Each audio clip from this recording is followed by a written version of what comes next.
ছোটোবেলার সেই রবীন্দ্রনাথের একটা কবিতা বলছি। হ্যাঁ, হয়তো পুরোটা মনে নেই, মনে হয়তো থাকবে না, একটু একটু দেখে নেব।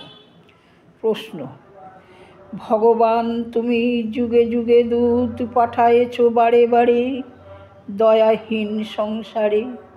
তারা বলে গেল ক্ষমা করো সবে, বলে গেল ভালোবাসো, অন্তর হতে বিদ্বেষ বিষ্ণাসো। বরণীয় তারা, স্মরণীয় তারা, তবুও বাহির দ্বারে আজি দুর্দিনে ফিরানো তাদের ব্যর্থ নমস্কারে।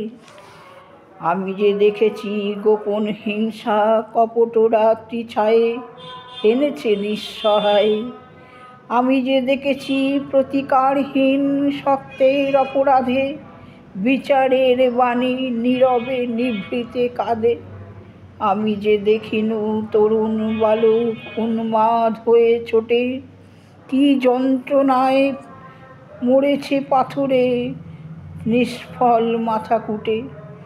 কণ্ঠ আমার রুদ্ধ আজিকে বাসি সঙ্গীত কাহারা, অমাবস্যার কারা লুপ্ত করেছে আমার ভুবন দুঃস্বপনের তলে। তাই তো তোমায় সুধাই অশ্রু জলে, যাহারা তোমার মিশায়েছে বায়ু, নিভায়েছে তব আলো। তুমি কি তাদের ক্ষমা করিয়াছ? তুমি কি বেসেছ ভালো?